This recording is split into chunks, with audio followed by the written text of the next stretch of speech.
Welcome to Matters Financial and Geopolitical from a Frontier. I hope the week's gone well. It's gotten a little cooler here in Nairobi overnight, thank goodness, because it was really hot. Political reflections, returning and recall that point that Putin made.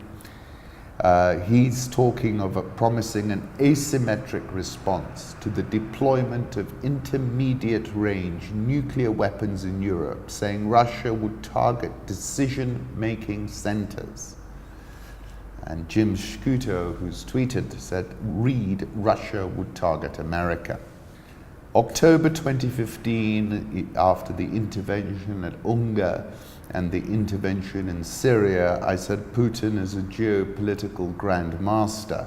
And I quoted his quote at Unga, where he said, I cannot help asking those who have caused the situation, do you realize now what you've done?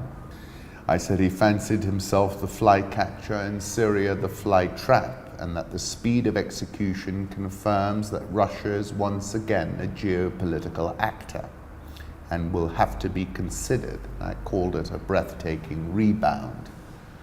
And then in December 2016, I wrote another piece called The Parabolic Rebound of Vladimir Putin.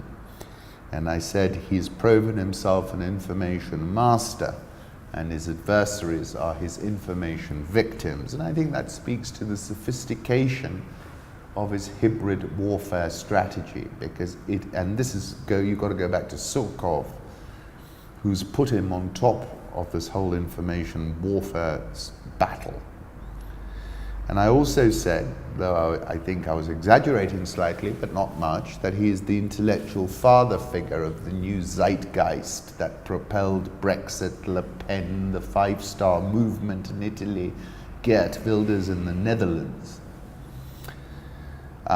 So overall, I think from a geopolitical perspective, you've got to give him the respect he's due, which I think I've done. I admire Prime Minister Modi. He is the elder brother and I am his younger brother, says MBS. That's from Leon Lidigu.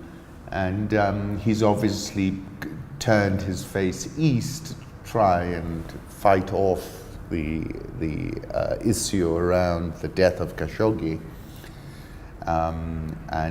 It's interesting, he was in Pakistan, where I think Imran Khan received him with considerable finesse and got his money. He needed him, and MBS needed him as well. And now he's in China. He's arrived there in China as part of his Asian tour. Call for elections, Mr. Clown. Venezuela's President Nicolas Maduro challenged Juan Guaido on state TV. This is a link from TikTok. He remains at that edge that Hunter Thompson described. There is no honest way to explain it, because the only people who really know where it is are the ones who have gone over. And as I said, and I've written about it severally in my last piece on the 4th of February, I think he's going down, just like Muammar went down, and as did Saddam. And that is not about fairness, it's just about the way of the world. The UK, as I said before, remains a political conundrum. And I said the recalcitrant Jeremy Corbyn refused to pivot on Brexit and surge into 10 Downing Street on a youthquake wave. And now we've learnt an 8th Labour MP has quit the party in protest against him. It is, I tend to agree with Galloway, a psyops operation in many respects, slurring him with the anti-Semitic